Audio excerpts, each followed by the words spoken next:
बच्चों, कैसे हैं? एक नंबर।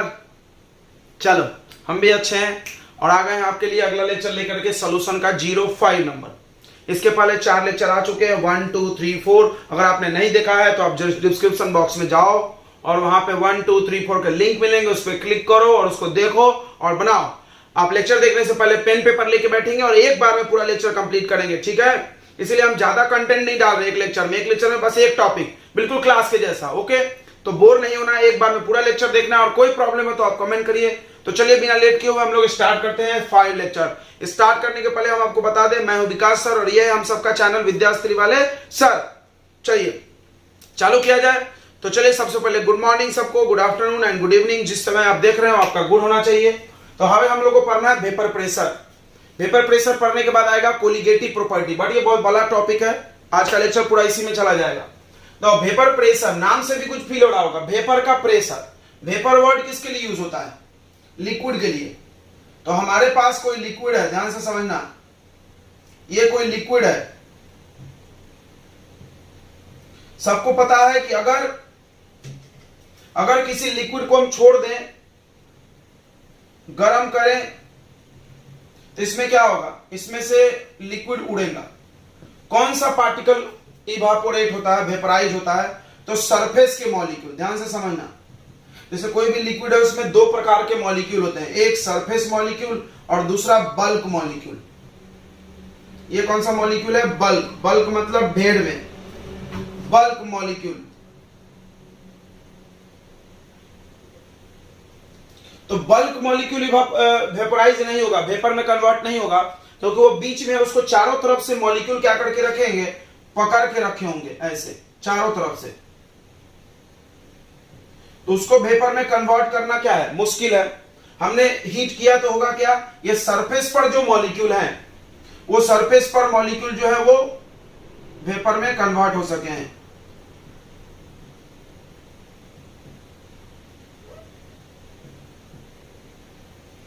यानी समझना क्या है कि वेपर में सरफेस के मॉलिक्यूल कन्वर्ट होते हैं, याद रहेगा। ये सरफेस मॉलिक्यूल हो गया।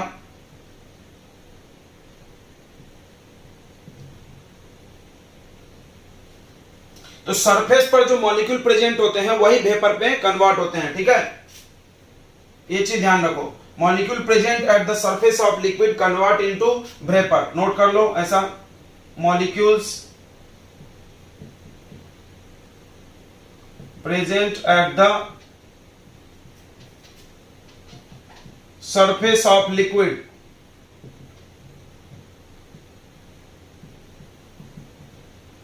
convert into vapor। यानी ध्यान से समझना, यानी ये वेपर कितना बनेगा? The quantity of vapour depend on surface area.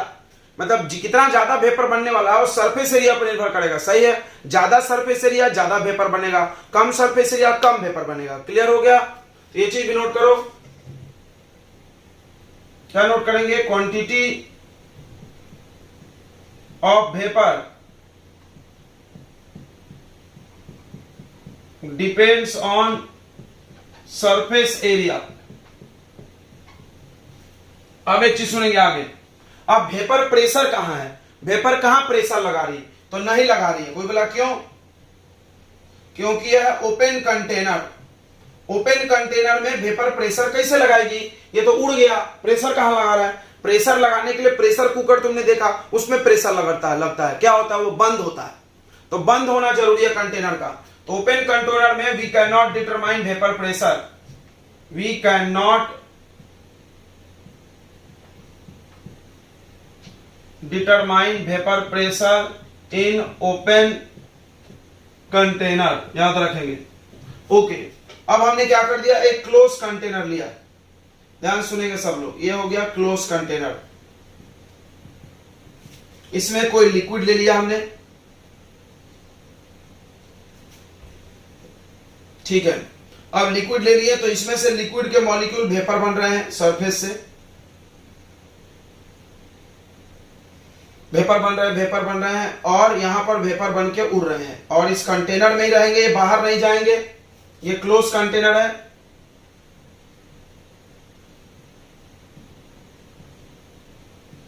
अब क्या होगा, यहां से लिक्विड के मॉलिक्यूल वेपर में कन्वर्ट हो रहे हैं, इस प्रोसेस का नाम होगा वेपोराइजेशन।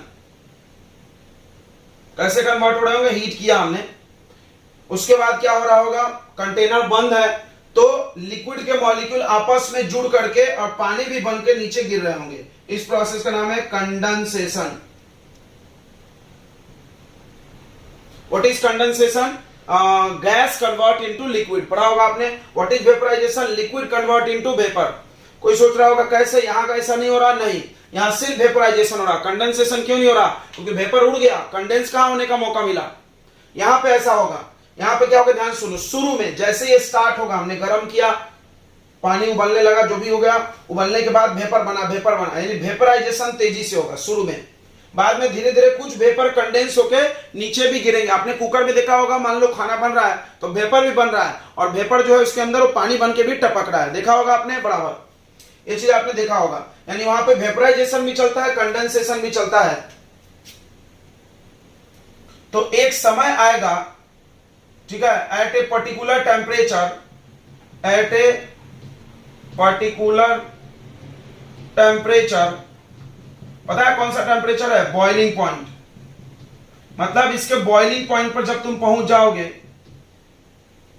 तब क्या होगा, रेट ऑफ, तब यहां का जो लिक्विड है, ध्यान सुनेंगे, जो लिक्विड है और जो वेपर है उसमें इक्विलिब्रियम स्टेब्लिश हो जाएगा।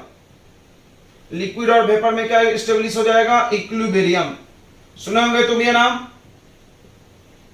इक्विलिब्रियम का मतलब लिक्विड से वेपर बनने का स्पीड और वेपर से लिक्विड बनने का स्पीड सेम हो जाएगा। लिक्विड से वेपर बनने के स्पीड को क्या बोलते हैं, वेपोराइजेशन, और वेपर से लिक्विड बनने को क्या बोलते हैं, कंडेंसेशन।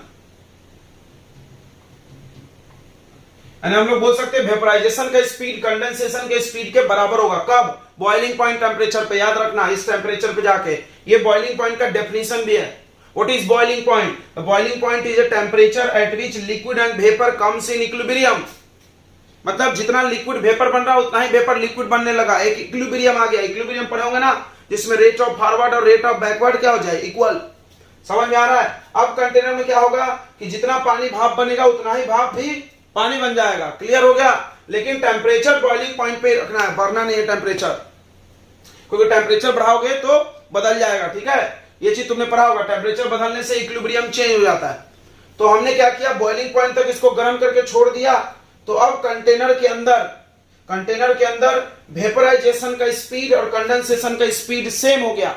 उसी वक्त इसके अंदर जितना वेपर होंगे, यहां पे हमने क्या किया, एक प्रेशर गेज लगा दिया। प्रेशर गेज जानते होंगे, प्रेशर नापने वाला। उस वक्त वेपर जितना प्रेशर लगा रहा था लिक्विड सरफेस पे, उसको मेजर कर लो, दैट इज वेपर प्रेशर। तो सबसे पहली बात यह है कि vapour pressure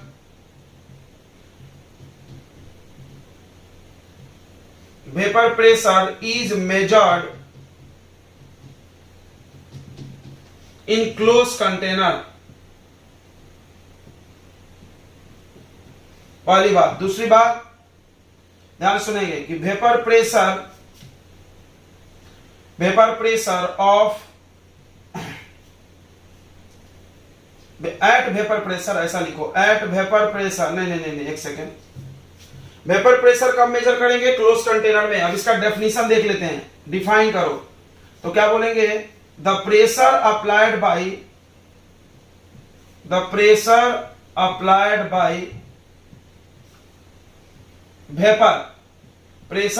by vapour above, ऊपर, किसके ऊपर, अबव लिक्विड सरफेस।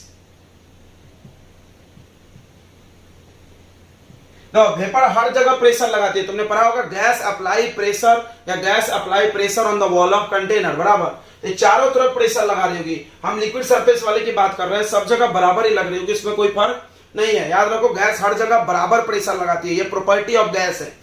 तो हम लिक्विड सरफेस की बात कर रहे हैं। ये वेपर ने लिक्विड सरफेस पे जब प्रेशर लगाया, कब लगाया, जब हम इसको गर्म किए तभी थोड़ा सा वेपर बन गया, उसी समय नाप ले वेपर प्रेशर, जी नहीं। तो कब नापना है, कब नापना है, जब इन दोनों में इक्विलिब्रियम हो जाए। इक्विलिब्रियम कब होगा, जब वो बॉइलिंग पॉइंट पे पहुंचेगा। क्लियर हो गया, समझ में आ गया होगा सबको। मतलब हमको एक लिक्विड लेना है, मान लो हमको पानी लेना है, हमको अल्कोहल लेना है, उसको गर्म करना है, टेम्परेचर हमको थर्मामीटर लगा देना है और देखना है बॉइलिंग पॉइंट। पानी का बॉइलिंग पॉइंट कितना 100 पे लाके गैस बंद कर दो। उस वक्त पानी भी होगा, वेपर भी होगा, वेपर से पानी, पानी से वेपर अपना अंदर अंदर कन्वर्ट हो रहा होगा, टिक टिक टिक टिक, और दोनों स्पीड इक्वल होगा, आगे जाने का स्पीड, पीछे आने का स्पीड। इस स्टेप को क्या बोलते हैं हम लोग? इक्विलिब्रियम हो गया बोलेंगे। उस वक्त वेपर जितना प्रेशर लगा रहा है उसी को क्या बोला गया? उस लिक्विड का यानी वाटर का वेपर प्रेशर। अल्कोहल का वेपर प्रेशर नापना है तो उसमें भी यही करो। तो सोच के देखो कि सभी लिक्विड का वेपर प्रेशर सेम होगा कि अलग होगा? तो जवाब है अलग होगा। बताओ क्यों? क्योंकि पानी का बॉइलिंग पॉइंट 100 है, अल्कोहल का बॉइलिंग पॉइंट 78 है, सबका बॉइलिंग पॉइंट अलग अलग है, तो सबके द्वारा बनाया गया वेपर का क्वांटिटी अलग अलग होगा, तो वेपर प्रेशर भी अलग अलग होगा ना। अभी हम पढ़ाएंगे आगे। तो देखो, the pressure applied by vapour above the liquid surface, किसी भी लिक्विड सरफेस पे लगाया गया प्रेशर वेपर के द्वारा, कब? एट या व्हेन, ऐसा लिखो, when liquid and vapour, when liquid and gaseous state, gaseous लिख सकते हैं, gaseous state are in equilibrium is called vapor pressure। ठीक है, समझ गया होगा। क्या बोल रहा है? किसी लिक्विड के सरफेस पे लगाया हुआ प्रेशर, कौन लगा रहा है? वेपर लगा रहा है। कब? जब इक्विलिब्रियम होना चाहिए, किसमें? लिक्विड में और गैस में। यहां जो गैस बन रहा है vapour, it is denoted by, देखो, it is denoted by P naught. P for pressure, naught लगा दिए हैं, ठीक है। नॉट होता है प्योर के लिए, vapour pressure of this liquid. Okay, इतना चीज समझ में आ गया होगा, आपने नोट कर लिया होगा। अब आगे पढ़ेंगे factors affecting the vapour pressure of a liquid.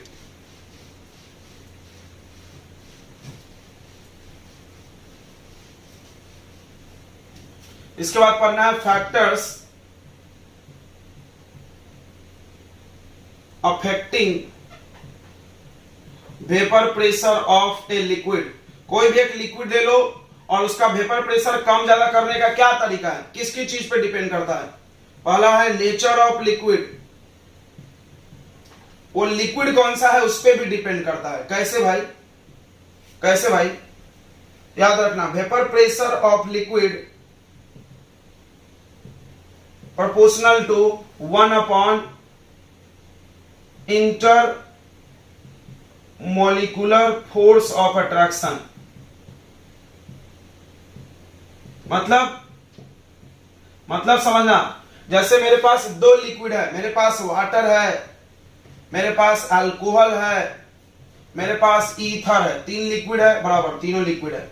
इसको हम कंटेनर में ले लिए, क्लोज कंटेनर में गर्म किए और वो इक्विलिब्रियम आया। उसके बाद दोनों का वेपर प्रेशर नाप लिए, दोनों ने देखे कितना वेपर प्रेशर लगा रहा है। ईथर का भी ज्यादा है अल्कोहल से। क्यों भाई? क्योंकि ईथर में जो फोर्स ऑफ अट्रैक्शन है, ध्यान सुनेंगे, ईथर का फॉर्मूला ऐसा होता है CH3OCH3। ईथर हाइड्रोजन बॉन्ड नहीं बनाता है, हाइड्रोजन बॉन्ड नहीं बनाता है। अल्कोहल की बात अगर करोगे तो अल्कोहल हाइड्रोजन बॉन्ड बना लेता है, सबको पता है। तो इन दोनों में, इसमें हाइड्रोजन बॉन्ड नहीं है, इसमें है, तो क्या है? इसमें इंटरमॉलिक्यूलर फोर्स ऑफ अट्रैक्शन कम है, तो वेपर प्रेशर क्या होगा? ज्यादा। तो ये चीज समझ जाओ, vapour pressure of ether is more than vapour pressure of alcohol. समझ में आया? पहला यानी लिक्विड कौन सा है उस पर डिपेंड करेगा। लिक्विड मतलब लिक्विड के बीच का फोर्स, लिक्विड के मॉलिक्यूल के बीच का फोर्स जितना कम है उतना जल्दी वेपर पड़ेगा। सोच के देखो, वेपर बनने के लिए क्या होता है? लिक्विड के मॉलिक्यूल सरफेस पे जो उड़ते हैं, जितना कम इन दोनों के आपस में फोर्स होगा उतना जल्दी ये इवापोरेट, वेपोराइज होगा। क्लियर है? उतना जल्दी ये वेपर में बदलेगा, यानी फोर्स उनमें कम होना चाहिए। तो दूसरा देखो, इसमें इन दोनों में इसका ज्यादा है, ठीक है, क्योंकि इसमें फोर्स कम जोड़ा। अब इन दोनों में बात करते हैं, तो वाटर में भी हाइड्रोजन बॉन्ड होता है, इसमें भी हाइड्रोजन बॉन्ड होता है। देखो, वाटर की बात करते हैं, HOH। एक वाटर मॉलिक्यूल कितने हाइड्रोजन बॉन्ड बनाता है? 4। तुमने पढ़ा होगा, एक हाइड्रोजन बॉन्ड ये बनाएगा, एक ये बनाएगा और 2 ये बना लेता है। एक वाटर मॉलिक्यूल 4 हाइड्रोजन बॉन्ड बनाता है, ध्यान से सुनो। और ये 4 नहीं बनाएगा, ये एक ही बनाएगा।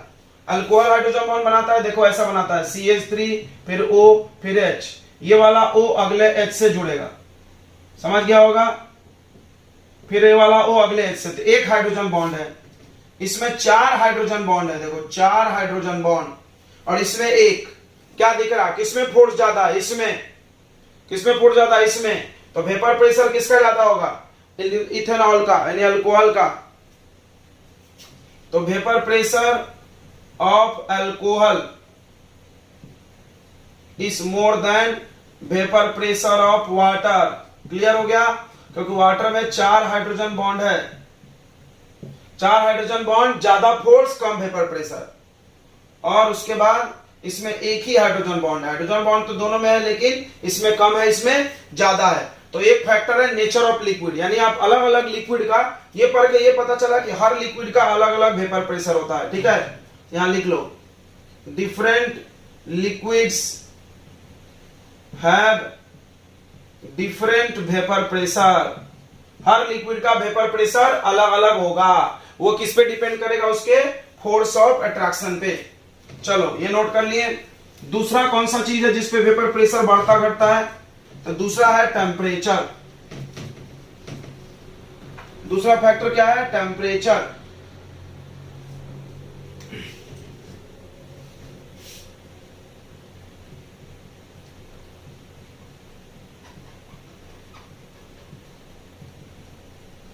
तो अगर टेम्परेचर बढ़ाओगे, if temperature increases then vapour pressure also increases. बहुत सिंपल सी लॉजिक है।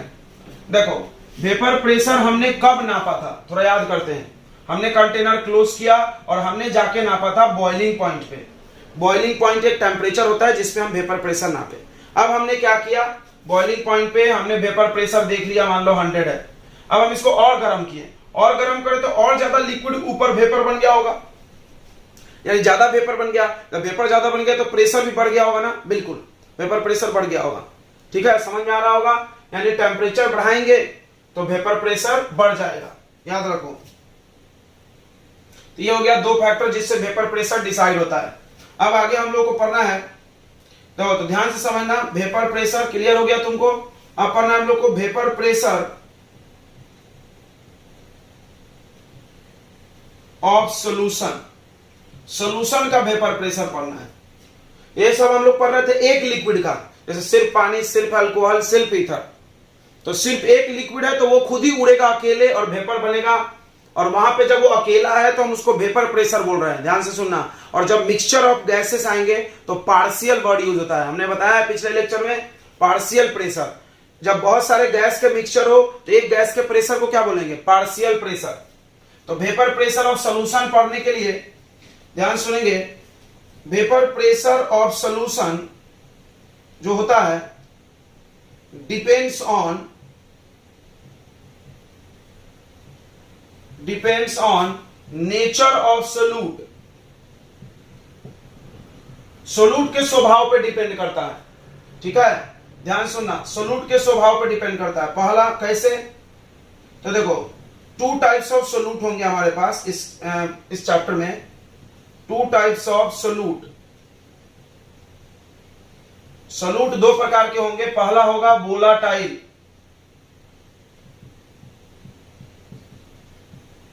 वोलाटाइल सोल्यूट, वोलाटाइल यानी which can be converted into vapour.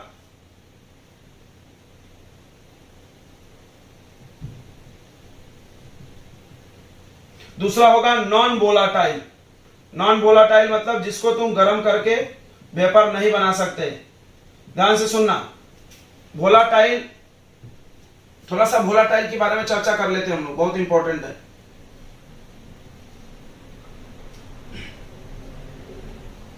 Volatile solute, volatile मतलब जो वेपर में बन सकता है, जैसे अल्कोहल। अल्कोहल उड़ता है, बिल्कुल उड़ता है, गर्म करो उड़ जाएगा। उसके बाद ईथर उड़ता है, जी हां उड़ता है। क्लोरोफॉर्म, क्लोरोफॉर्म भी उड़ता है। यानी कुल मिला के एक लिक्विड, ध्यान रखो ये सब लिक्विड है। यानी पानी में मतलब एक लिक्विड में लिक्विड मिलाओगे। अच्छा, सॉल्वेंट, सॉल्वेंट ऑलवेज वोलाटाइल होता है। Solvent is always volatile. Solvent जिसमें तुम घुला रहे हो, हम लोग सॉल्यूशन में जो पढ़ रहे हो लिक्विड सॉल्यूशन के बारे में पढ़ने वाले इस चैप्टर में, तो सॉल्वेंट हमेशा वोलेटाइल होता है। सोलूट पे ही प्रॉब्लम है, सोलूट वोलेटाइल भी हो सकता है, नॉन वोलेटाइल भी हो सकता है। तो वोलेटाइल सोलूट यानी मान लो अल्कोहल हो गया, ईथर हो गया, क्लोरोफॉर्म हो गया, एक्सेट्रा, ये सब वोलेटाइल है। जो वोलेटाइल होता है they have their own vapour pressure, उसका खुद का भी अपना वेपर प्रेशर होता है, क्योंकि वो उड़ेगा तो वेपर बनाने की क्षमता रखता है, यानी उसके पास P0 का वैल्यू होता है। P0 का वैल्यू 0 नहीं होता है, यानी कुछ वैल्यू आएगा। मतलब समझ में आ रहा है? मतलब हमारे पास सोल्यूशन है, सोल्यूशन मतलब दो लिक्विड, हम मिलाने वाले दोनों को, तो मिलाने वाले हैं, जब दो लोगों को मिलाने वाले हैं तो सॉल्वेंट तो हमेशा उड़ के वेपर बनेगा, प्रेशर बनाएगा, लेकिन सोलूट जो होगा वो उड़ भी सकता है, नहीं भी उड़ सकता है। तो अगर तुम वोलेटाइल सोलूट लिए उड़ने वाला, तो वो वेपर बनेगा, उसका वेपर प्रेशर 0 नहीं होगा। लेकिन वही अगर तुमने नॉन वोलेटाइल सोलूट ले लिया,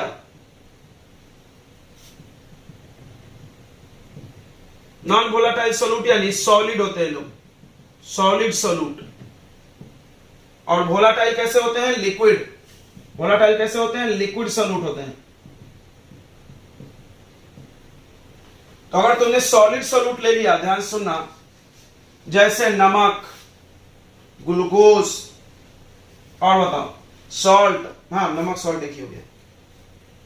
जैसे एग्जांपल में देखो शुगर, यूरिया, ग्लूकोज, ध्यान सुन लेना, सॉल्ट, etc, ये लोग वेपराइज नहीं होते हैं, दे डू नॉट वेपोराइज, सीधी बात है, ये लोग वेपर नहीं बनेंगे। So they do not have vapour pressure, याद रखना, say they do not have vapour pressure, इसीलिए इनके पास वेपर प्रेशर नहीं होता। इनका P0 का वैल्यू कितना हो जाएगा? 0, वेपर प्रेशर 0 हो जाएगा। वाह, तो अभी हम लोग ये वाला पढ़ने वाले हैं, वोलेटाइल वाला, ठीक है, यानी उड़ने वाला। इसके बाद जब कोलिगेटिव प्रॉपर्टी आएगा तो उसमें नॉन वोलेटाइल सोलूट पढ़ाया जाएगा, ठीक है, दोनों सोलूट के बारे में पढ़ना है। तो सॉल्यूशन में तुम क्या डाल रहे हो इस पे वेपर प्रेशर डिपेंड करता है, ठीक है, तुमने नोट कर लिया।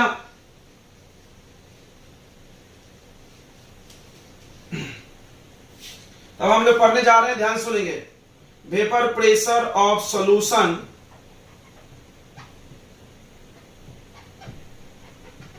कंटेनिंग वोलेटाइल सोलूट, ऐसा हेडिंग लिखा होता है, और उसके अंदर वोलेटाइल सोलूट है। नॉन वोलेटाइल भी होता है, बट अभी हम लोग पहले वोलेटाइल पढ़ेंगे, बाद में नॉन वोलेटाइल। यानी अभी हमारे पास, ध्यान सुनेंगे, हमारे पास यानी लिक्विड लेना है। वोलेटाइल सोलूट यानी लिक्विड सोलूट, ये क्लियर हो गया होगा? जी सर, क्लियर हो गया। लिक्विड ही वोलेटाइल होता है। तो ये हो गया हमारे पास सॉल्वेंट। सॉल्वेंट यानी मान लो पानी, पानी का कुछ वेपर प्रेशर होगा, जी हाँ, कुछ वेपर प्रेशर होगा। तो सॉल्वेंट को हम लोग ए से लिखते हैं, पता ही होगा तुमको, तो हम इसको लिख दिए P0 ऑफ ए। ये क्या हो गया? P0 ऑफ ए। तो vapour pressure of pure, pure की बात करेंगे, प्योर मतलब जब वो अकेला था, उसके बाद मिलाने वाले भी हम लोग। तो vapour pressure of pure solvent, vapour pressure of pure solvent का सिंबल क्या बनाएंगे?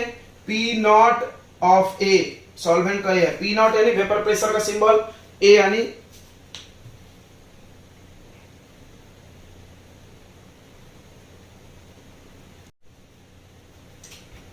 तो ये हो गया सॉल्वेंट। उसके बाद सोलूट ले लो, ये भी लिक्विड, देखो क्लोज कंटेनर में लेना है, क्लोज कंटेनर में ले लो। ये है सोलूट। सोलूट मतलब क्या भी बताए थे तुमको, लिक्विड सोलूट रखना है, मतलब अल्कोहल रख लो, सोचो जो जो उड़ सकता है, ईथर रख लो, उसके बाद क्लोरोफॉर्म रख लो, वगैरह वगैरह लिख लो। सोलूट को हम लोग बी से दिखाएंगे, इसका भी वेपर प्रेशर होगा, वेपर प्रेशर ऑफ प्योर सोलूट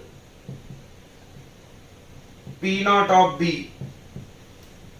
अब इन दोनों को मिला करके बना दो solution.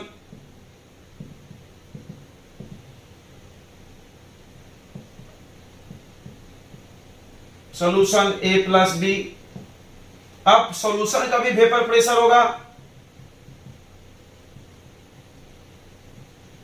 Vapour pressure of solution को हम पी लिखेंगे, इसमें नॉट नहीं लिखेंगे, प्योर नहीं है ये।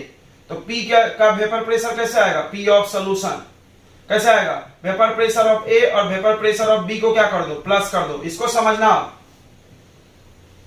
सॉल्यूशन में अब दो लोग हैं, सोल्यूट भी है सॉल्वेंट भी है, सोल्यूट भी है सॉल्वेंट भी है। ये सोल्यूट है, सॉरी सॉल्वेंट, और सोल्यूट को हम लोग कलर कर लेते हैं थोड़ा पहचानने के लिए, रंगा बिल्ला हो गया, रंगा बिल्ला। चलो तो ये कलर कर लिया हमने। सरफेस की बात करते हैं। अब यहां पर जो वेपर बना होगा उसमें सोल्यूट भी वेपर प्रेशर बना होगा और सॉल्वेंट भी। थोड़ा ध्यान से देखना बच्चों, हमने यहाँ पे नॉट नॉट लिखा था, यहाँ पे ए भी कर दिए, नॉट हटा दिए। क्यों हटा दिए, प्योर नहीं है पहली बात। अब ये पीए को बोलते हैं, पीए को बोलते हैं पार्शियल वेपर प्रेशर। जी सर बोलेंगे, partial vapour pressure of solvent, सही है। उसके बाद पीबी, इसको बोलेंगे partial vapour pressure of solute. Partial word क्यों आया होगा, क्योंकि यहां पर अब ए के भी वेपर हैं और बी के भी हैं, ए के भी हैं बी के भी हैं। जब दोनों के वेपर हैं तो दोनों थोड़ा थोड़ा प्रेशर लगाएगा, बराबर। अब एक इंपॉर्टेंट बात सुनेंगे, इंपॉर्टेंट बात सुनो। क्या इंपॉर्टेंट बात है या खुद सोच लो, बताओ। जैसे यहां पे वाटर है, वाटर प्लस अल्कोहल मिला दिया हमने, वाटर प्लस अल्कोहल। तो यहां पे मान लो, ध्यान सुनना, मान लो प्योर का वेपर प्रेशर पानी का 100 था, इसका 20 था, तो यहां पे आंसर 120 आएगा। जवाब है नहीं, गलत। क्यों सर, क्योंकि जब तुमने सोल्यूट में सॉल्वेंट डाला तो इसका जो प्योर में वेपर बनाने की क्षमता थी उससे अब वो कम हो गया होगा। यही चीज तो हम समझा रहे हैं। देखो क्या समझना है कि partial vapour pressure of any component, किसी भी कंपोनेंट का पार्शियल वेपर प्रेशर, पार्शियल मतलब जब वो मिला दिया गया है, इज लेस, कम होगा, then vapour pressure of its pure component. मतलब समझना, मतलब क्या कि जब पानी अकेला कंटेनर में लेके वेपर बना के प्रेशर नापोगे तो वो ज्यादा आएगा, लेकिन उसी पानी को किसी के साथ मिला दो, चाहे दोनों वेपर क्यों नहीं बनता हो, लेकिन फिर भी वेपर प्रेशर कम आएगा। कोई बोला जवाब दो, क्यों सर, हमको तो लग रहा है सेम आना चाहिए क्योंकि ये भी उड़ा ये भी उड़ा। तो जवाब तुम खुद ढूंढ लो यार। वेपर किससे बनता है, सरफेस से। सरफेस एरिया ज्यादा तो वेपर प्रेशर ज्यादा, ये कहानी हमने सुनाया था। और सरफेस एरिया कम तो वेपर प्रेशर कम। मान लो इसको मिलाए तो सरफेस पर पहले सरफेस पे सिर्फ इसी का मॉलिक्यूल आता था, अब सरफेस पे इसका भी आएगा, इसका भी आएगा ना। देखो तो कुछ सरफेस एरिया कम मिलेगा, सोल्यूट को भी कम मिलेगा, सॉल्वेंट को भी कम मिलेगा, पहले की तुलना में कम मिलेगा तो वेपर भी कम बनेंगे। जी सर, याद रख लेना कि partial vapour pressure of A is less than vapour pressure of A in pure. देखो इसको समझो, यानी जब वो किसी के साथ मिला दिया गया है तो पीए है पार्शियल, जब वो अकेला था प्योर में हमने नापा है, ये स्टैंडर्ड वैल्यू होता है। स्टैंडर्ड मतलब तुमने याद कर गया, जैसे तुम याद कर गए पानी का बॉइलिंग पॉइंट 100 प्योर वाटर का, अब इम्प्योर वाटर का नहीं, इम्प्योर वाटर का बॉइलिंग पॉइंट अलग होगा, समझ रहा होगा। तो ये देखो, तो ये प्योर का वेपर प्रेशर ज्यादा होगा पार्शियल से, ये चीज समझ में आ गया। और उसी तरह बी में भी ये ऐसा होगा। दोनों वोलाटाइल है, मान रहे हैं, दोनों उड़ेंगे, वेपर बनेंगे, बट यहां जितना वेपर प्रेशर था, यहां जितना वेपर प्रेशर था, मिलाने के बाद यह बात सच है कि दोनों का कुछ ना कुछ वेपर होगा। दोनों का वेपर प्रेशर को हम प्लस करके टोटल ला लेंगे। कंफ्यूजन तो नहीं हो रहा ना, ये सीधी बात समझो। देखो ये पहले प्योर में था, प्योर में वेपर प्रेशर ज्यादा होगा, क्लियर हो गया। और जब उसको मिला दिए तो वेपर प्रेशर कम होगा इसके तुलना में, ठीक है। दोनों थोड़ा थोड़ा वेपर बनाएंगे, मिला करके टोटल आएगा। अब सवाल है ये कैसे निकलेगा, ये तो हमको पता रहता है हमेशा, क्योंकि ये फिक्स वैल्यू है। जैसे वाटर का बॉइलिंग पॉइंट 100, अब हमने किसी से बोला पानी में शक्कर डाल के बताओ बॉइलिंग पॉइंट, कोई 100 बता रहा है तो गलत। क्यों गलत, क्योंकि ऐसा नहीं हो सकता पानी प्लस शक्कर is always 100। Only water, pure water का 100 बॉइलिंग पॉइंट तुम पढ़े हो। तो यहां पर अब ये प्योर तो है नहीं, तो इसका वेपर प्रेशर कैसे निकलेगा, तो इसके लिए एक लॉ आया था, उसका नाम था राउल्स लॉ। और राउल्स लॉ लगभग तुम जानते हो, ज्यादा कुछ अंतर नहीं है, हम लोग पढ़े हैं। तो राउल्स लॉ ने क्या बोला था उसको हम लोग समझते हैं। ये क्लियर हुआ राउल्स लॉ की जरूरत क्यों पड़ी। तो देखो फिर से समझ लेते एक बार कि हमारे पास कोई एक लिक्विड है, कोई दूसरा लिक्विड है, दोनों को मिलाकर हम सॉल्यूशन बनाने वाले हैं। तो यहां पर जब वो अकेला है तो उसका वेपर प्रेशर हमको पता है फिक्स होता है, फिर वो ये भी अकेला है, जब मिलाए नहीं है, मिलाने से पहले उसका वेपर प्रेशर फिक्स है और हमको पता है, लेकिन जब मिला दिए तो वेपर प्रेशर कम हो जाएगा। कितना होगा वो निकालने के लिए राउल्स लॉ चाहिए। तो कोई बोला हमको पता चल जाएगा, बोले नहीं, क्योंकि तुम पे डिपेंड करता है तुम कितना सॉल्यूट डाले हो। ज्यादा सॉल्यूट डालोगे तो ये वेपर प्रेशर अलग होगा, अलग अलग क्वांटिटी पे डिपेंड करता है। तो इसको निकालने के लिए राउल्स लॉ बनाया गया।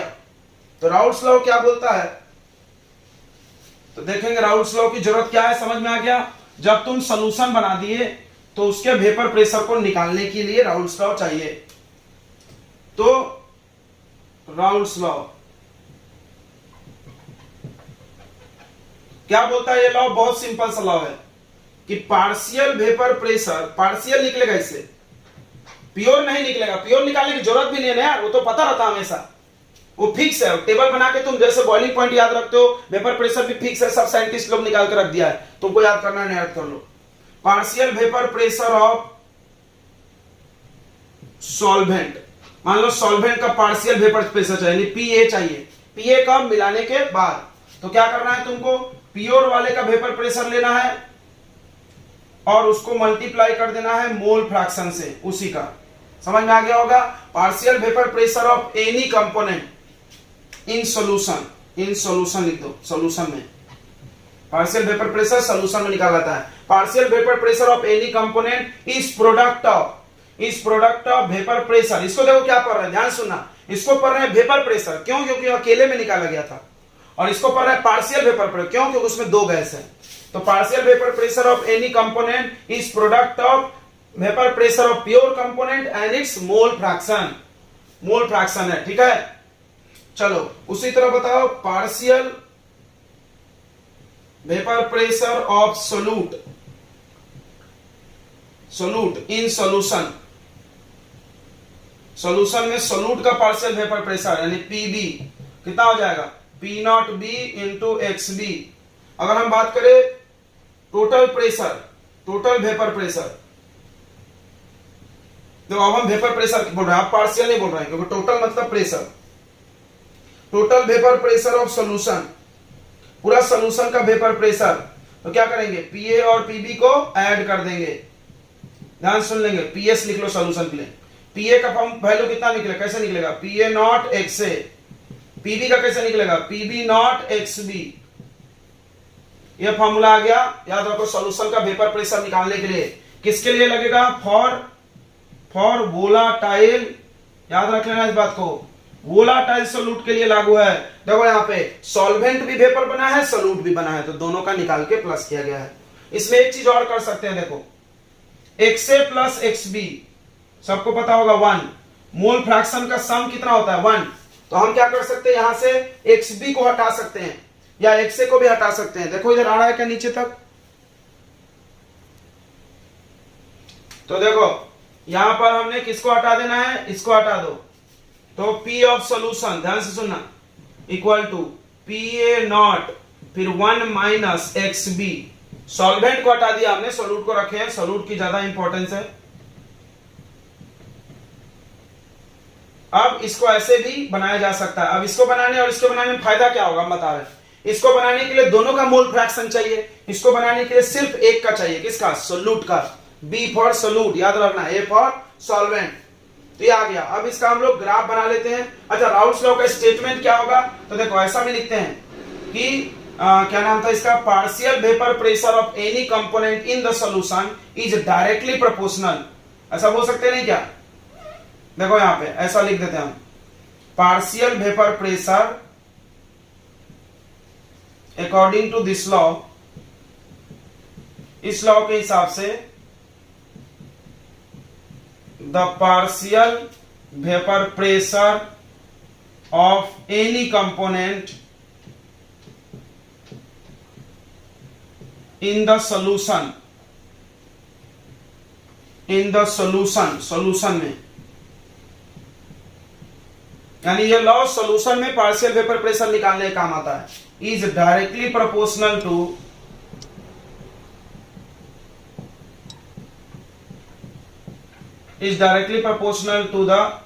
to its mole fraction।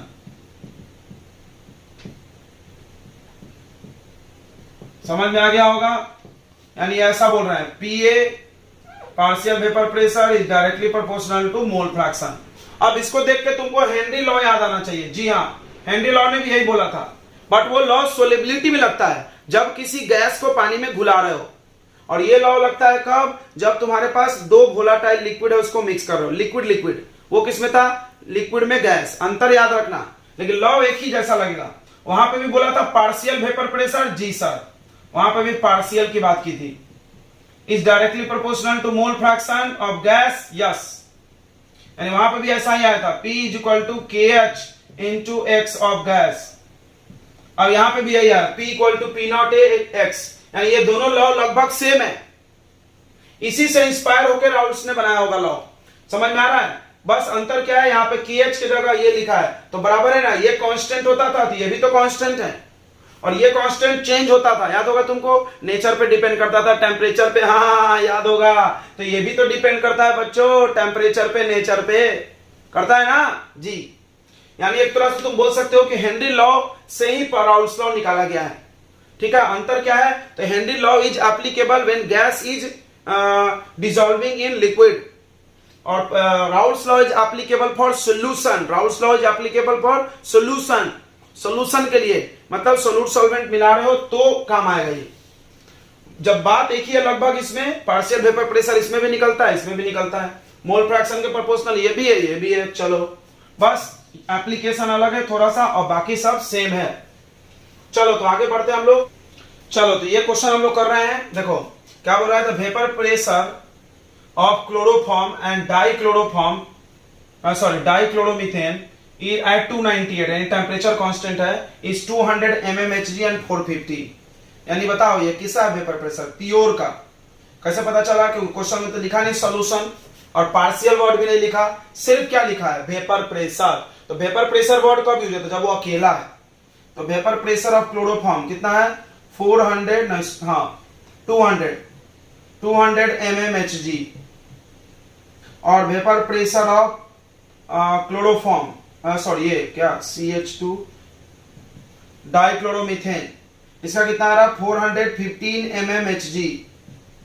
अब तुम देख सकते हो इसका वेपर प्रेशर ज्यादा है, इसका कम, मतलब ये सोल्यूट है, और ये क्या है, सॉल्वेंट है। सॉल्वेंट ज्यादा क्वांटिटी में लेते तो वेपर भी ज्यादा बनाएगा। ओके, अब देखो, the calculate the vapour pressure of solution, solution का बताओ vapour pressure, form by mixing of, इसको मिला रहा है 25 ग्राम, इसका हो गया वेट ऑफ क्लोरोफॉर्म 25.5 ग्राम, ध्यान से समझ लो। और इसमें वेट देखो, वेट ऑफ CH2Cl2 यह आ जाएगा कितना, 40 ग्राम। अब तुमको क्या पूछा है, calculate vapour pressure of solution. तो सॉल्यूशन का वेपर प्रेशर निकालने के लिए राउल्स लॉ याद होगा तुमको। सॉल्यूशन का वेपर प्रेशर निकालने के लिए पहले vapour pressure, partial vapour pressure A का निकालना पड़ेगा, पार्शियल वेपर प्रेशर बी का, तो प्लस करके सॉल्यूशन का आएगा।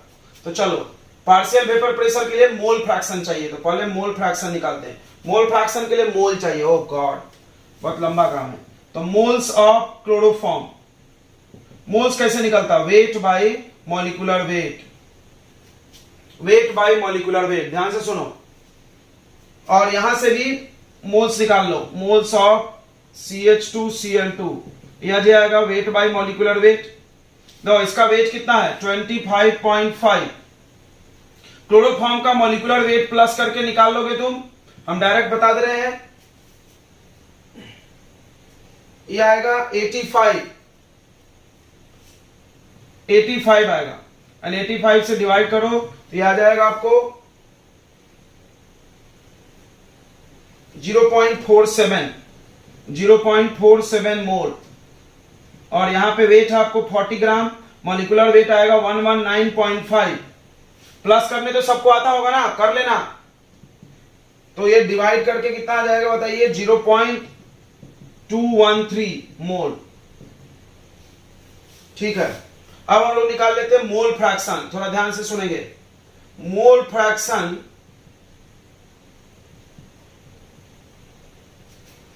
या डायरेक्ट ये निकालते हैं ना, हाँ नहीं मोल फ्रैक्शन निकाल लेते हैं। मोल फ्रैक्शन ऑफ क्लोरोफॉर्म, या ए बी में काम चला है क्या, बहुत बड़ा बड़ा लिखना पड़ रहा है। ये कौन है, सोल्यूट है तो बी, और ये सॉल्वेंट है तो ए। चलो तो मोल फ्रैक्शन ऑफ ए, तो इसका मोल ऊपर लेंगे अपॉन क्या लेंगे, Na प्लस Nb। इसका मोल कितना है, इसका मोल बताइए 0.213 अपॉन 0.213 प्लस 0.47। ये कैलकुलेट करो, क्या आता है 0.688।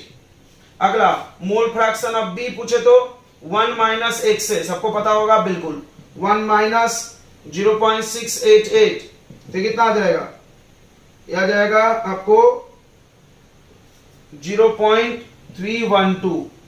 चलो मोल फ्रैक्शन का कोई यूनिट नहीं होता है। अब एक बात बहुत इंपॉर्टेंट बता रहे हैं, ध्यान से एकदम सुन लो। ये मोल फ्रैक्शन कब है, mole fraction in solution, mole fraction इन पानी में, पानी में कितना मोल फ्रैक्शन है, ठीक है। ये चीज ध्यान रखना एकदम इंपॉर्टेंट है, बहुत इंपॉर्टेंट, क्योंकि अगला सवाल यही है, mole fraction of each component in vapour में पूछा मोल फ्रैक्शन। तो इसको बनाने के लिए ये चीज समझना जरूरी है कि पानी में मोल फ्रैक्शन है, वेपर में नहीं है। ये मिटा दें, चलो तो ये मिटा दे रहे हैं, इसको नोट बचा के रखते हैं, काम आएगा। याद रखो सेकंड पार्ट में क्या निकालना है, mole fraction of each component in vapour phase, ये भी मिटा देते हैं, क्वेश्चन नोट कर लिए होंगे। चलो तो आगे बढ़ते हैं अपन। अब मोल फ्रैक्शन आ गया, तो अब निकालते हैं पार्शियल, ध्यान सुनो, partial vapour pressure of A का निकालते हैं। ए यानी कौन, जो भी है ये CH2Cl2, इसका बात कर रहे हैं, डाइक्लोरोमीथेन। अब सुनो, इसका पार्शियल वेपर प्रेशर है, PA इक्वल टू क्या फॉर्मूला लगाना है, PA नॉट इंटू XA बराबर, PA नॉट कितना है, PA नॉट कितना है 415। इसका मोल फ्रैक्शन कितना है बताओ, 0.213। इसको मल्टीप्लाई कर लो, इसका मोल फ्रैक्शन कितना आया था, सॉरी मोल फ्रैक्शन ये है ना 0.688। इसको मल्टीप्लाई कर लो तो याद आएगा तुम्हारा 285.5 mmHg। अब सुनो, यहां पर तुम अपना डाउट क्लियर कर लो। देखो जब वो प्योर में था अकेले कंटेनर में था, तो हमने नापा वेपर प्रेशर कितना आया 415, सॉल्यूशन में डाल दिए कितना हो गया 285, कम हो गया। यही चीज हम बोल रहे थे कि जब सॉल्यूशन में डालते हैं तो वेपर प्रेशर घट जाता है। उसी तरह देखो partial vapour pressure of B का पार्शियल वेपर प्रेशर CHCl3 यानी chloroform, PB equal to PB not XB। PB not कितना था 200 था प्योर में, मोल फ्रैक्शन कितना है इसका 0.312। इसको मल्टीप्लाई कर लो तो आ जाएगा तुम्हारा 62.4 mmHg। देखो अकेले जब वो था तो 200 लगाता था, मिक्स हुआ तो 62। अरे यार मिक्स करने पे अपना वो वेपर बनाने की उसकी क्षमता घट जा रही है। क्यों घटती है, हमने समझाया था, सरफेस एरिया घट जा रहा है। ओके अब हम लोग अगले क्वेश्चन पे आते हैं। क्वेश्चन में पूछा था मोल fraction in vapour state, second part में पूछा था मोल फ्रैक्शन इन वेपर स्टेट। अरे अभी सॉल्यूशन का नहीं निकाले ना हम लोग। यहां पे पहला पार्ट में क्या पूछा था, calculate vapour pressure of solution, तो वेपर प्रेशर ऑफ सॉल्यूशन निकाल लो, P ऑफ सॉल्यूशन कैसे निकलेगा, सोल्यूट प्लस सॉल्वेंट, सोल्यूट और सॉल्वेंट ऐड कर दो 285.5 प्लस 62.4, दैट विल बी तुम्हारा हो जाएगा 347.9 mmHg।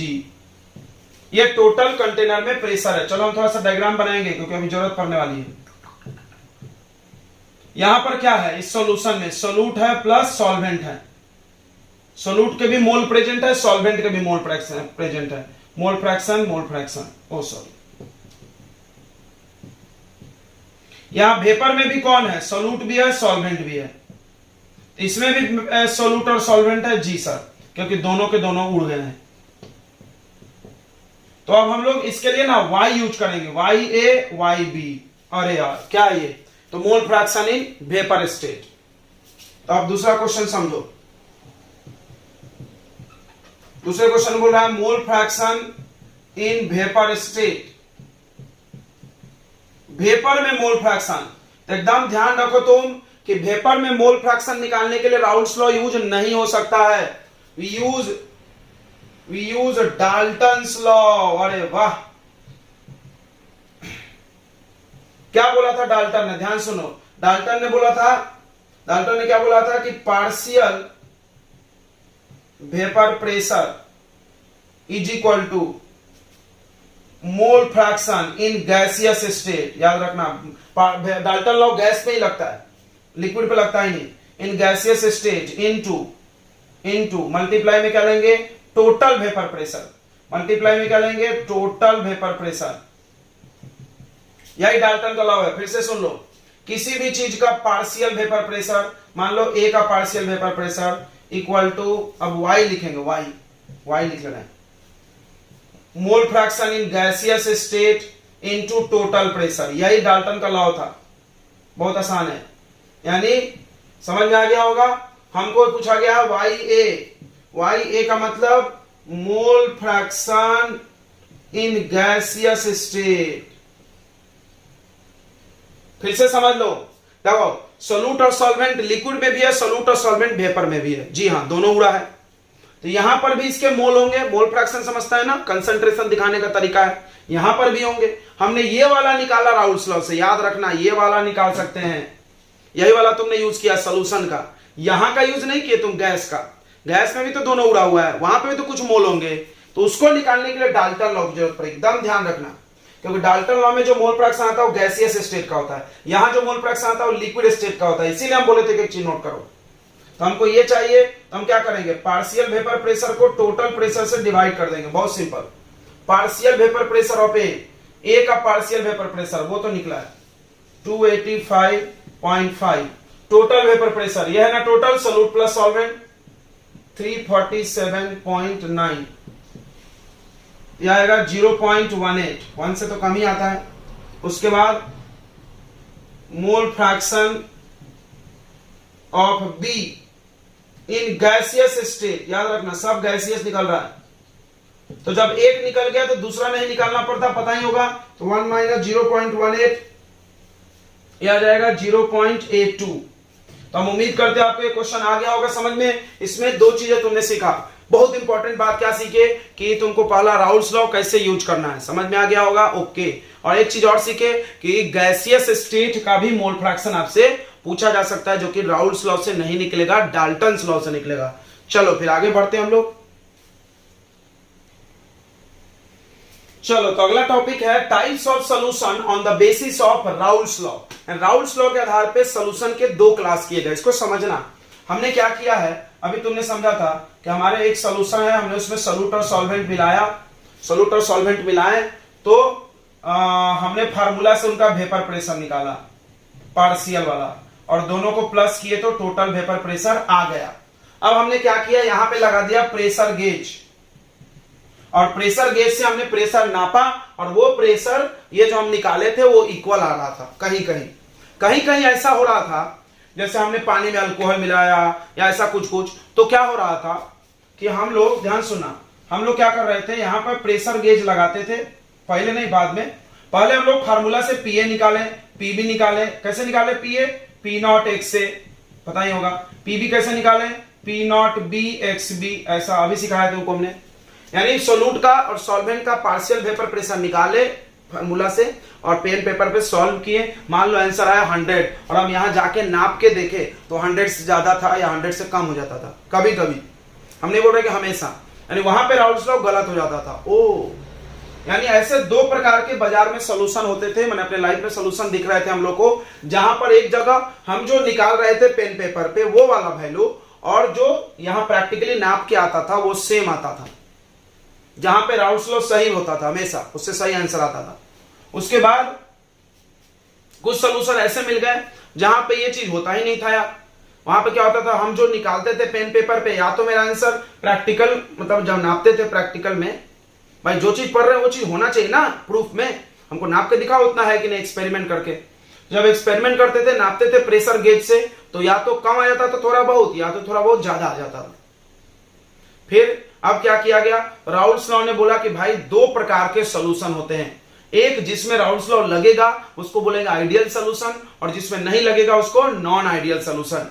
और नॉन आइडियल सॉल्यूशन का वेपर प्रेशर कुछ दूसरे तरीके से अपने को निकालना होगा, उसका हम लोग अभी सीखेंगे, ठीक है।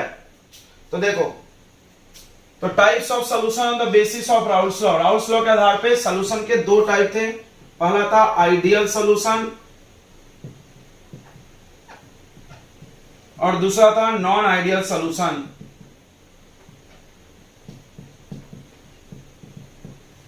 पहला बात करते हैं व्हाट इज आइडियल सॉल्यूशन। तो डेफिनेशन यही है, द सॉल्यूशन विच ओबेज मतलब पालन करना, विच ओबेज राउल्स लॉ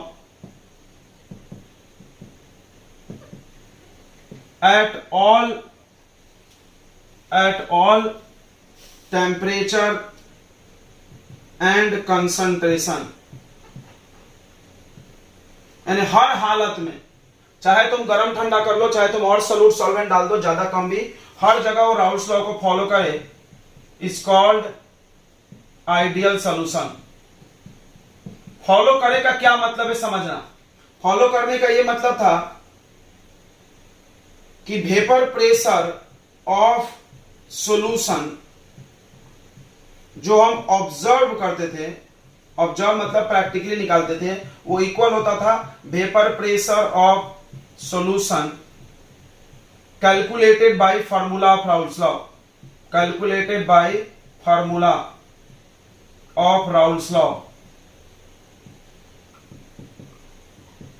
समझ गया होगा, यानी सॉल्यूशन का वेपर प्रेशर जो हम निकालते थे प्रेशर गेज लगा के, observe by pressure gauge, pressure gauge लगा के जो नापते थे हम लोग वेपर प्रेशर, वो वेपर प्रेशर सॉल्यूशन के कैलकुलेटेड वेपर प्रेशर के बराबर आता था। इसको ऐसे लिखते हैं, देखो कि वेपर प्रेशर ऑफ ए और बी जो तुमने निकाला प्लस करके, वो इक्वल होता था पीए नॉट एक्स से प्लस एक एक करके लिखते हैं, देखो partial vapour pressure of A observe, ये कौन सा वैल्यू है, ऑब्जर्व है जो हमने देखा, और ये कैलकुलेटेड, देखो पीए नॉट एक्स से, समझ गया, हम एक्स से निकाला, पी नॉट निकाले, मल्टीप्लाई किए, इससे आंसर आया होगा, जी हाँ, और हमने प्रैक्टिकली जाके नापा, दोनों इक्वल आ गया। उसी तरह partial vapour pressure of B PB equal to PB not x B, और टोटल भी देखो P of A plus P B is equal to आ रहा था P A not x A plus P B not x B. ध्यान सुनना, ये दोनों हमने क्या किया था, प्लस नहीं किया, हमने क्या किया, ये प्रैक्टिकली देखा, ऑब्जर्व है, ऑब्जर्व मतलब हमने नापा, और ये हम फार्मूला से बनाए, समझ में आ रहा होगा ना। अभी हमने किया ना भाई, हमने क्या किया था, ये इक्वल टू ये लिखा था, कोई दिक्कत नहीं, इधर मत लिखो तुम, बस इन दोनों को मल्टीप्लाई करो, वो आंसर आया, और ये जाके मैनोमीटर से नाप लो, प्रेशर गेज से नाप लो, वो आंसर आया, दोनों इक्वल आना रहेगा उस केस में, तो वो कौन सा सोल्यूशन होगा, आइडियल, ठीक है। क्यों इक्वल आता था इसको समझते हैं हम लोग, या आगे समझते हैं प्रॉपर्टीज ऑफ आइडियल सोल्यूशन, ये समझा, ये आइडियल सोल्यूशन का फार्मूला हो गया, यही राउल्स लॉ का भी था, सेम टू सेम है। अब देखो properties of ideal solution,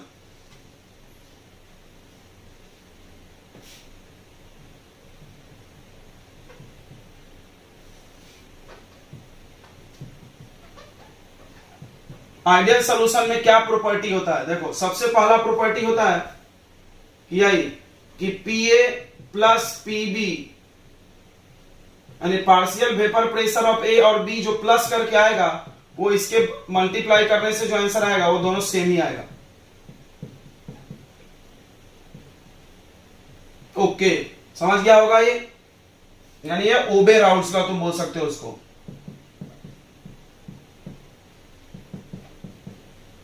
Raoult's law का पालन करते हैं। दूसरा क्वेश्चन देखेंगे, दूसरा क्वेश्चन बोलते हैं कि there is no change in volume of solution on mixing. मतलब मिलाने के बाद वॉल्यूम में कोई परिवर्तन नहीं होना चाहिए। जैसे मेरे पास 1 ml है, 2 और 2 ml है, इसको हमने मिलाया तो बराबर 3 ही ml सोल्यूशन बनना चाहिए। वो फैलना भी नहीं चाहिए, सिकुड़ना भी नहीं चाहिए। अब सवाल है फैलता सिकुड़ता कैसे होगा सर? तो फैलता कैसे होगा? बॉन्ड टूट गया तो फैल जाएगा, बॉन्ड बन गया तो वो कॉन्ट्रैक्ट हो जाएगा। मतलब हम ध्यान से सुनो हम क्या बोलना चाह रहे हैं। इसका मतलब कि वॉल्यूम ऑफ जो सोल्यूशन आएगा वो इक्वल आना चाहिए volume of A plus volume of B। मतलब A और B का जो वॉल्यूम प्लस करो वो किसके बराबर आना चाहिए? वॉल्यूम ऑफ सॉल्यूशन के। इसको ऐसे भी लिख देते हैं delta V mixing equal to 0। Delta V mixing का मतलब ये हो गया there is no change in volume of solution in mixing. मिलाने पे वॉल्यूम में कोई परिवर्तन नहीं हुआ, नो चेंज। देखो डेल्टा मतलब चेंज इन वॉल्यूम। 0 कैसे आया बताओ? 0 कैसे आया? मिलाने के बाद सॉल्यूशन का वॉल्यूम 10, ये देखो ये 10 माइनस चेंज कैसे निकालते हैं? Final minus initial, final volume minus initial volume.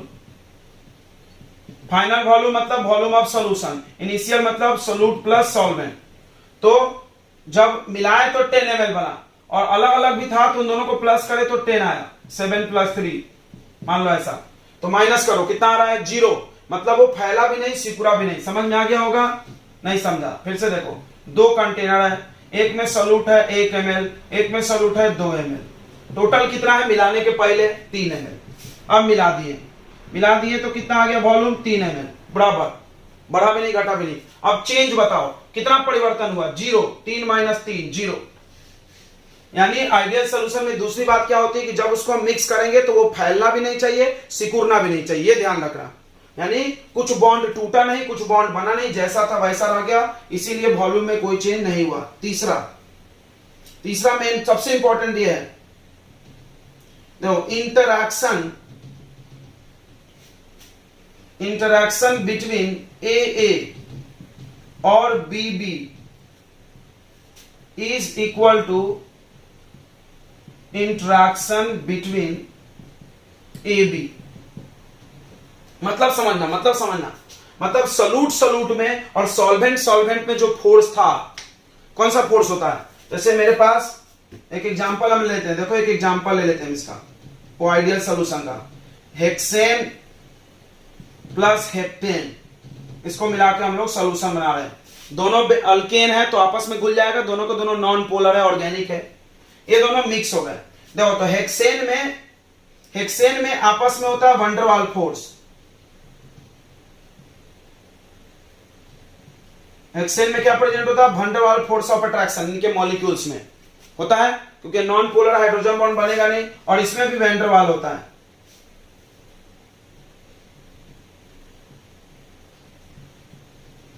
जब हम इनको मिला के सॉल्यूशन बनाए तो उसमें भी वैंडरवाल रहेगा,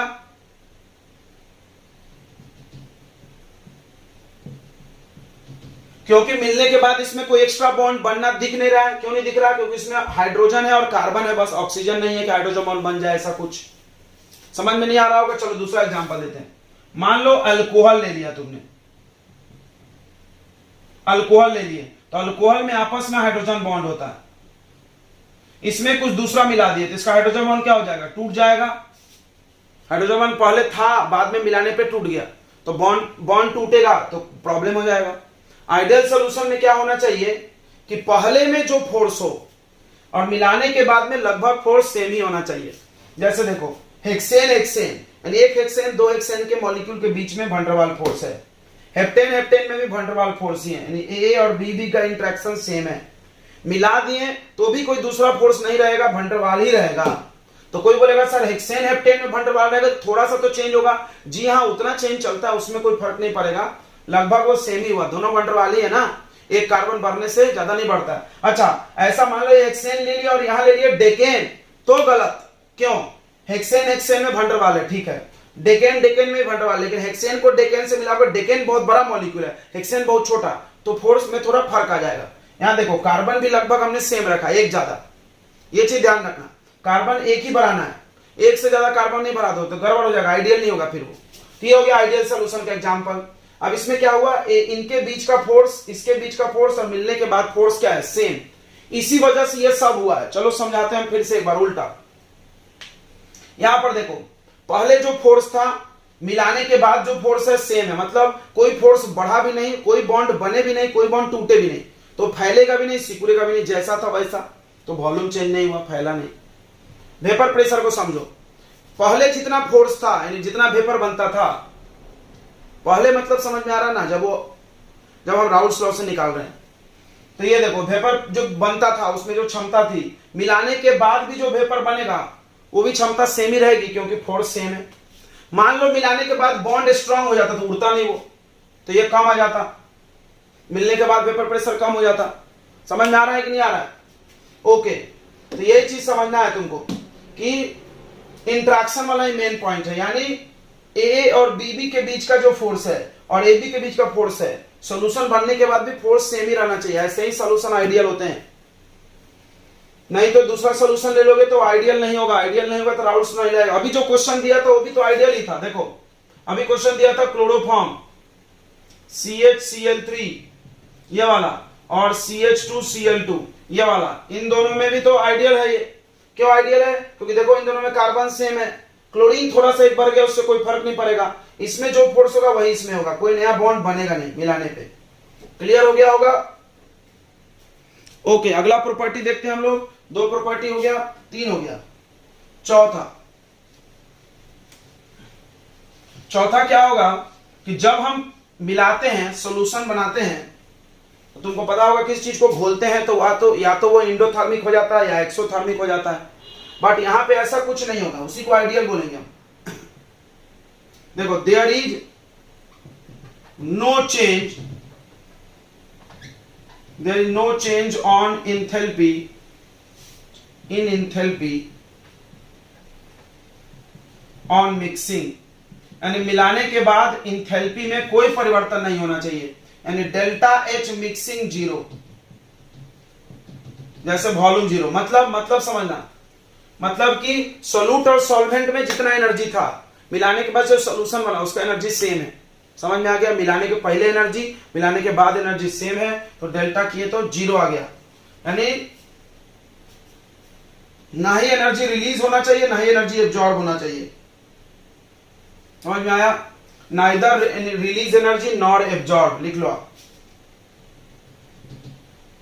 neither release energy nor absorb energy, यानी या तो एनर्जी रिलीज भी नहीं होना चाहिए, एब्जॉर्ब भी नहीं होना चाहिए। आइडियल का एग्जांपल समझ में आ गया होगा? और बता दे एग्जांपल, चलो एक और बता देते हैं। मान लो इथेनॉल एंड मिथेनॉल को मिला दो, उसके बाद सॉल्यूशन बन गया। ध्यान से समझना, इथेनॉल में कौन सा बॉन्ड होता है? Hydrogen bond. मिथेनॉल में कौन सा बॉन्ड होता है? Hydrogen bond. और जब मिलाओगे तो भी कौन सा बॉन्ड रहेगा? Hydrogen bond. यानी फोर्स क्या रहा? सेम रहा। मान लो यहां हाइड्रोजन बॉन्ड नहीं होता और यहां आ जाता तो प्रॉब्लम। समझ में आ गया होगा? यानी जो ऐसा बॉन्ड पहले हो बाद में भी वही रहना चाहिए, बढ़ना घटना नहीं चाहिए। कार्बन सेम रखो तो फिर क्या हो जाएगा? आइडियल सोल्यूशन हो जाएगा।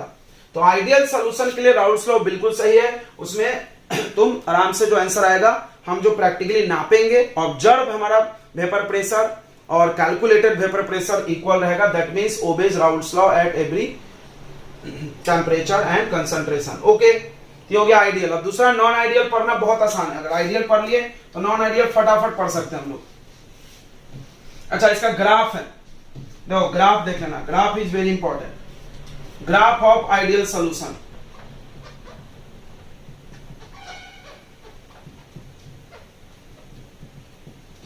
देखो ग्राफ कैसे बनाते हैं हम लोग? ऐसे बनाते हैं, PA equal to PA not x से, इससे बनाना है ग्राफ तुमको। ये हो गया सॉल्वेंट के लिए, पार्शियल वेपर प्रेशर, पूरा लिखते जाओ, partial vapour pressure of solvent निकलेगा इससे। और हमको सोल्यूट भी बनाना है पीबी, तो क्या लिखेंगे पीबी नॉट एक्स बी, बाद में दोनों को प्लस भी करेंगे, यह आ जाएगा partial vapour pressure of solute. Clear है, क्लियर है। और सॉल्यूशन का चाहिए तो वेपर प्रेशर ऑफ सॉल्यूशन अगर चाहिए तो यही राउल्स लॉ ने बताया ना, क्या करो दोनों के पार्शियल वेपर प्रेशर को क्या कर दो प्लस, बस काम हो जाएगा। ओके, तो चलो हम लोग क्या करेंगे, एक ही में दो ग्राफ बनाने वाले हैं, ध्यान समझना। एक ले लो एक्स एक्सिस, इस एक्स एक्सिस पे हम लोग दिखाने वाले हैं मोल फ्रैक्शन को, एक्स एक्सिस पे क्या दिखाएंगे मोल फ्रैक्शन। तो इन दोनों में वेरिएबल कौन है, ये दोनों, ये तो कांस्टेंट है ना जी सर, ये फिक्स है, अभी हमने शुरू से बोल रहे हैं ये फिक्स है ऑलवेज, ये बदलेगा तो ये बदलेगा, ज्यादा मोल डालोगे ज्यादा वेपर प्रेशर आएगा, तो इसीलिए इन दोनों के बीच में ग्राफ बनेगा। बिल्कुल ऐसा ग्राफ है, देखो y इक्वल टू 5x का ग्राफ बचपन में पढ़े होगे, ये वेरिएबल है कांस्टेंट, कैसा आएगा स्ट्रेट लाइन, लीनियर इक्वेशन है तो आएगा। तो हम यहाँ पे दो y एक्सिस बना रहे हैं, कोई सोचेगा क्यों बना रहे हैं दो y एक्सिस, क्योंकि सोल्यूट के लिए एक सॉल्वेंट के लिए एक, अलग अलग नहीं बनाना है। तो मान लो हम एक तरफ सोल्यूट ले लेते और एक तरफ सॉल्वेंट ले लेते, किसी तरफ इधर ले लेते हैं सॉल्वेंट और इधर ले लेते हैं सोल्यूट, सॉल्वेंट का वेपर प्रेशर लेना है, ठीक है, एंड इधर ले लो PA और इधर ले लो PB पार्शियल, दिख रहा है y इक्वल टू एक्स, ये y और ये x, ये वेरिएबल है। ओके, मोल फ्रैक्शन कोई भी चीज जीरो से चालू होगा, तो यहां पे मोल फ्रैक्शन a का 0 है। अच्छा, ग्राफ कैसा होने वाला है, स्ट्रेट लाइन, ये तो क्लियर है, क्यों, क्योंकि लीनियर इक्वेशन है। शायद कुछ लोग का मैथ अच्छा हो तो जानता होगा, y इक्वल टू 5x का ग्राफ ओरिजिन से जाता है ऐसा, चलो कोई बात नहीं, हम लोग बना भी लेंगे। ग्राफ कैसे बनाया जाता है इसका, एक बार x का वैल्यू डाल दो और y निकालो, फिर दूसरी बार वैल्यू डालो y निकालो, पॉइंट बनाओ। चलो तो डालते हैं हम लोग ग्राफ बनाने के लिए। देखो पहला इक्वेशन पकड़ लो,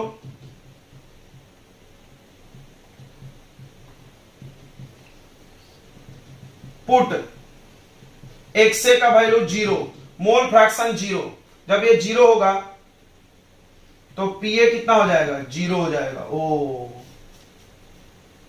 दूसरा पुट मोल फ्रैक्शन ज्यादा से ज्यादा कितना होता है 1, 1 से ज्यादा नहीं होता, ये 1 रखो, तो PA का वैल्यू हो जाएगा PA नॉट मैक्सिमम, समझ रहा है, PA not vapour pressure in ideal case.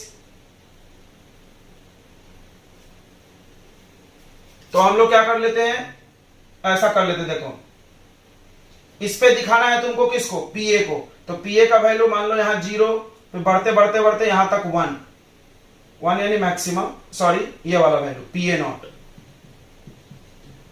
और इधर मोल फ्रैक्शन दिखा लेते हैं हम लोग, मोल फ्रैक्शन यहां पर लिख लो XA का वैल्यू 0 और यहां पे XA का वैल्यू 1, ध्यान से समझना, 0 से 1 इधर से इधर घट रहा है, कोई दिक्कत नहीं है, कोई दिक्कत नहीं है, एक ही में दो बनाना है तो एक इधर घटना चाहिए, एक इधर बढ़ेगा, समझ में आ रहा है, ये डिक्रीज हो रहा है इधर, ये इंक्रीज करना है एक इधर।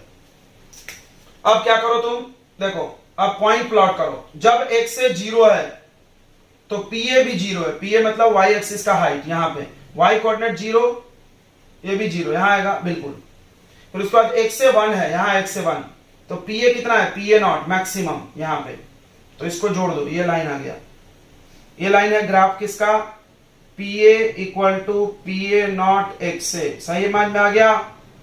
ओके, अब देखो PB के लिए, PB equal to PB not XB, अब क्या करो ध्यान से देखेंगे, पुट इसमें भी XB का वैल्यू 0।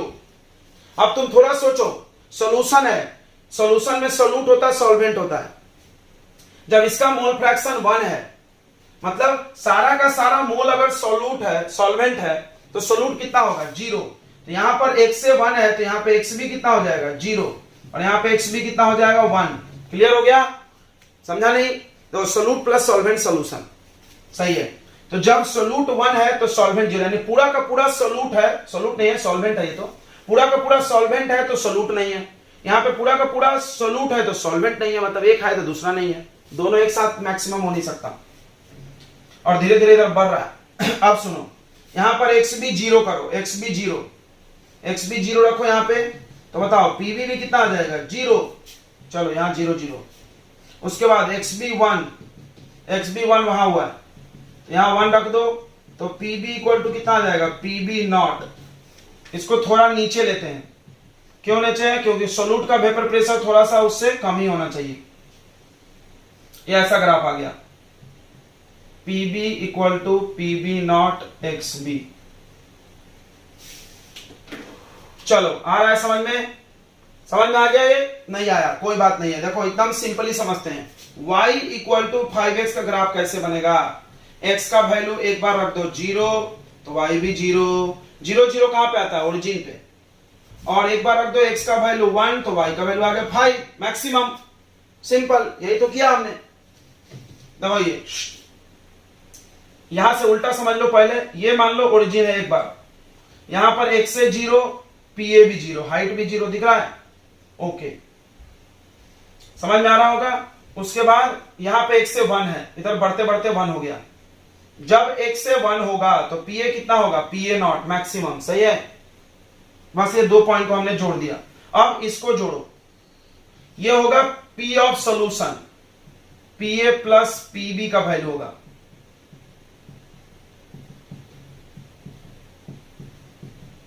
कैसे भाई, तो देखो ये हाइट और ये हाइट प्लस करके पूरा बन गया, समझो यहां बीच पे समझो, यहां से यहां तक किसका प्रेशर है, सोल्यूट का, और यहीं से यहीं तक किसका प्रेशर है, सॉल्वेंट का भी। दोनों हाइट को प्लस करो तो इतना ऊंचा हो जाएगा।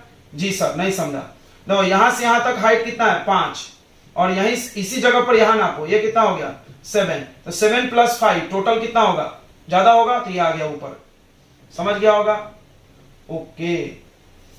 चलो समझ में आ गया होगा। तो ये ग्राफ है आइडियल सॉल्यूशन का, कैसे बनाया फिर से समझ लो, लीनियर स्ट्रेट लाइन ग्राफ होगा, लीनियर इक्वेशन है, ये और ये वेरिएबल है, ये कांस्टेंट है, मैक्सिमम वैल्यू। ये कब आता है, प्योर में, तुमने पढ़ा।